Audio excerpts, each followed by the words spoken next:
my name's Lucy and I'm a student at George Heriot School in Edinburgh in Scotland, and I have been involved with sustainability for a few years now, and I first got involved with sustainability through the Sustainable Development Goals, which many of you will know are developed by the UN. And I first found out about them through another group at school called Right Spectrum Schools, but we focused on numbers 13, 14 and 15, which are climate action, life on land and life underwater. And I'm an active member of our eco group here at Heriot's, and today I'd like to talk to you about why it's so important that we engage with sustainability and this important issue, with examples from the real world and case studies. And then we're going to look a bit about pupil experience and how our voice can make a difference to the climate crisis. Now this summer I did a virtual work experience placement with a conservation organisation called Operation Wallacea, and they usually have groups going all over the world to collect data to look at biodiversity. And just on a side note, biodiversity is about the number of species that are present in an ecosystem, and climate change is causing the number of species to decline, and many species are becoming extinct. So as part of this work experience placement, which was virtual because of the COVID-19 pandemic, and so we were looking at data more than anything else, I was looking at spider monkeys in the Calakmul Biosphere Reserve on the Yucatan Peninsula in Mexico. And the thing about these spider monkeys is they have a home range, and this home range is basically where the optimum conditions for their habitat are. And this means it's the best food availability, the best place for water, the best sleeping trees, just the ideal place for them to live.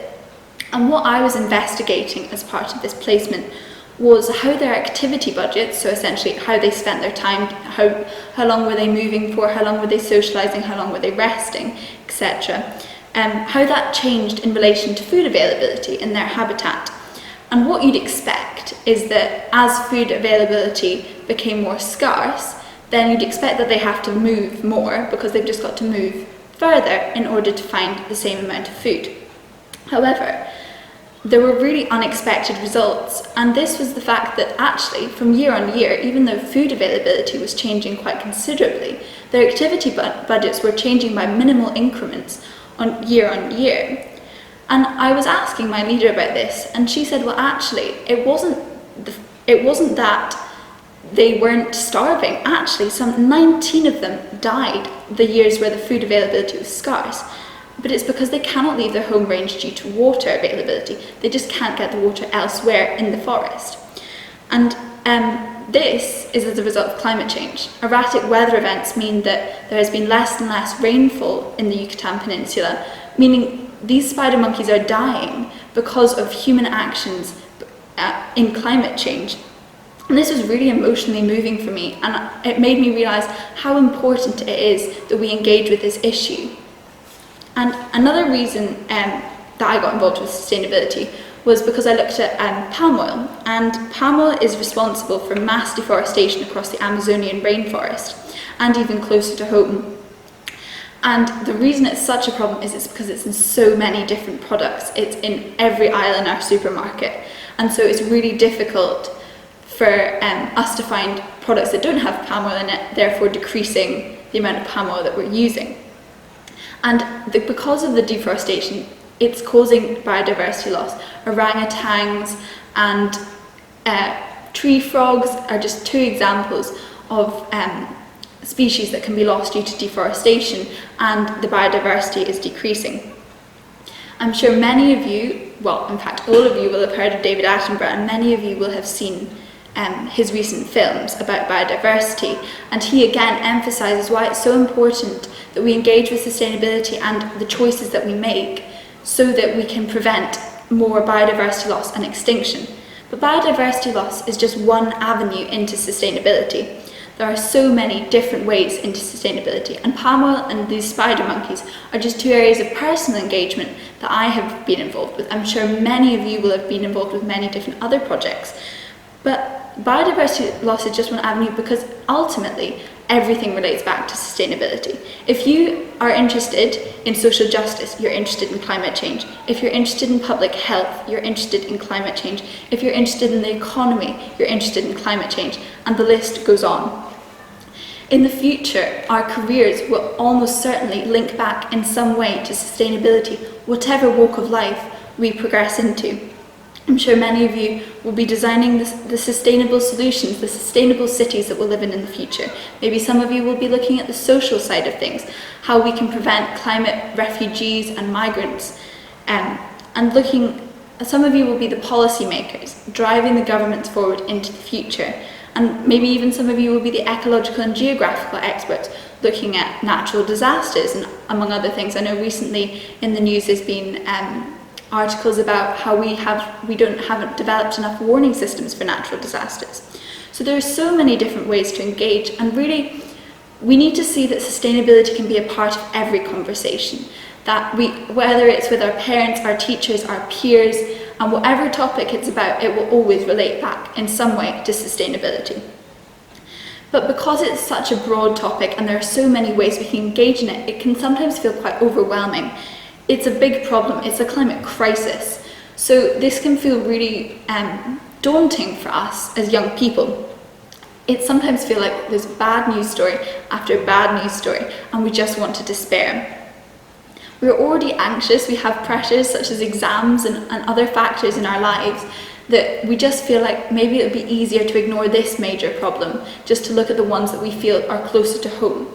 But it is so important that we do not ignore this problem. It has to be focused in our daily decisions. We have to have sustainability at the heart of every little choice that we make, whether it's what breakfast cereal we eat in the morning to what we're going to study at university. We have to think about climate change being a part of those decisions. But sometimes it can be hard to see how we can make a difference, and it always raises the question, does individual action actually work? But yes, it does. We as students have a really powerful voice, and our individual actions work, but also there's more that we can do as individuals to influence other people around us and to make our choices and our voices heard. And I'm going to tell you why we have such a powerful voice. First of all, we understand the problem. As a youth generation, we're one of the first generations who at this young age has said, actually, we need to see change, and particularly about climate change. The second point is, we're the ones that will face the consequences. We're the generation who will bear the brunt of the effects of climate change. So we have real drive and incentive to work as hard as we can to make the changes in this critical decade. Pupils have influence, and we have influence over our peers, and you may not have thought of this before, but we have this unique insight into our peers simply because we are that age. So we can show them how they can be involved with sustainability, and we even have influence into the wider community. For example, as part of the Pamela campaign that I'd previously mentioned, we wrote letters to MPs and MSBs, members of the Scottish Parliament, and we received letters back and a commitment to action, which was really, really a positive thing. We also taught lessons to our peers, and while this was quite a daunting experience, we received positive feedback and we received engagement, such as people making changes in their consumer choices. And so I thought, wow, people have listened to my voice, and my influence has made a difference in people's daily lives and the decisions they make. And when you have this core group of pupils that can see that their voices make a difference and that they can influence, then you can cascade information and encouragement really to those who do find it difficult to engage, to those who find it easier to ignore this massive problem. But the best way to use our influence, that's an interesting thing, because many of you will have heard the term fake news, I'm sure. And fake news is usually the term used to describe articles or supposedly credible sources of information like newspapers that are just not true. They have no factual basis. And the spread of misinformation can be a really big problem, particularly on social media, unfortunately, because one share means that hundreds, maybe even thousands of people are seeing this piece of fake news. So we must find credible sources of information in order for us to use our influence to the best extent, because only then will the correct pieces of information be spread throughout our society. We have this powerful tool of our influence that can affect the choices that our peers and parents and teachers make, so we need to use it well. We need to spread good information that will make a difference. Another thing we must do is to bring forth a solutions-based message, because this will make people feel like it's not such a big problem. This makes it feel less daunting. There's something that we can do about it. There's something that you can do about it. And bite-sized chunks, this is another great thing. It makes it feel manageable, it breaks it down, and with solutions in bite-sized chunks, I believe that this is the best way for us to use our influence. Informed, bite-sized chunks, and solutions. Otherwise, we get fear-mongering and people just turn off, and that's exactly the opposite of what we want. So, I'd like to conclude with a few things. The world that we envision, or that I envision with this talk, is that a world where people feel educated and empowered to be influential and change makers. And what I'd like you to do after this talk is finished, I'd like you at some point to pledge to find something out.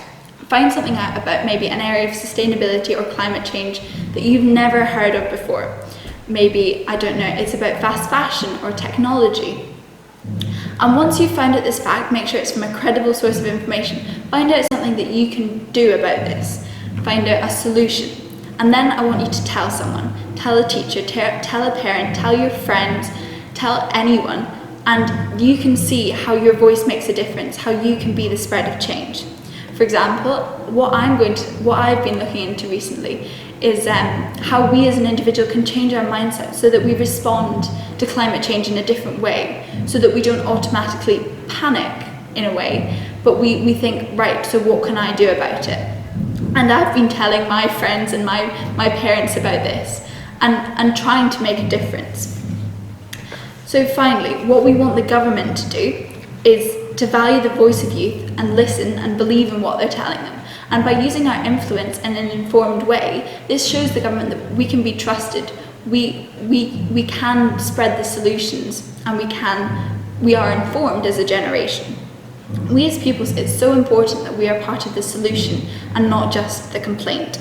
So thank you very much for listening. I hope that you feel empowered, that your voice does matter, and it can make changes. Take away today's message, and that you see that together, pupils will be the agents of change, spreading information and solutions throughout our society. Thank you very much.